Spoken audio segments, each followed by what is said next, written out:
యాసిడా కాదా టెస్ట్ చేయాలంటే ఏ లిట్మస్ వాడాలి?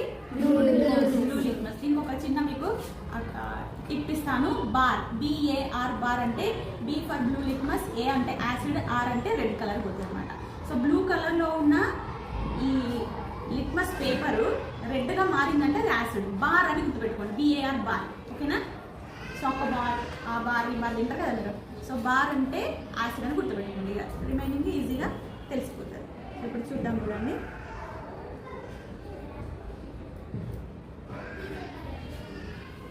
Blue litmus paper. ఏంటది? Blue litmus paper. చూడండి, నిమ్మకాయని టెస్ట్ చేస్తున్నాం మనం. లెమన్. ఈ నిమ్మకాయలో ఉన్న యాసిడ్ పేరు ఏంటిది? ఐడియా ఉందా? Citric acid. ఏంటి? Citric acid. ఏ కలర్ కి మారింది? రెడ్ కలర్ కి మారింది. ఓకేనా? సో బ్లూ లిట్మస్ టెస్ట్ చేసినప్పుడు అది రెడ్ కలర్ కి మారింది కాబట్టి ఇది యాసిడ్ అని గుర్తుపెట్టుకోవాలి. ఓకేనా? నెక్స్ట్ ఇంకొకటి చూద్దాము. ఏంటంటే చింతపండు. చింతపండులో నీళ్లు పోసి కొంచెం అట్లా చేసినాము. చూడండి, ఏ కలర్ కి మారుతుంది బ్లూ లిట్మస్ పేపర్? రెడ్ కి మారుతుంది. అంటే ఇప్పుడు దీంట్లో యాసిడ్ ఉందా, బేస్ ఉందా? యాసిడ్. ఏం యాసిడ్ ఐడియా ఉందా? టార్టారిక్ యాసిడ్ ఉంది దీంట్లో. ఏముంది? టార్టారిక్ యాసిడ్ ఉందన్నమాట. నెక్స్ట్ ఇది రెడ్ లిట్మస్ పేపర్.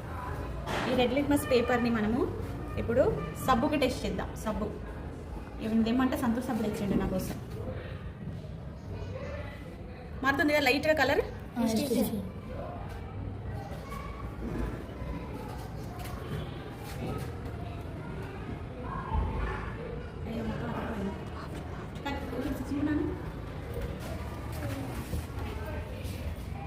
చూడండి, కలర్ మారుతుంది కదా, బ్లూ కలర్ కి మారుతుంది. కనిపిస్తుందా మీకు అందరికి? చూడండి, దగ్గర చూపించండి. చూడండి, బ్లూగా మారింది. అవునా కదా? సో ఇది బేస్ అనమాట. సోప్ లో ఉండేది ఏంటిది? బేస్.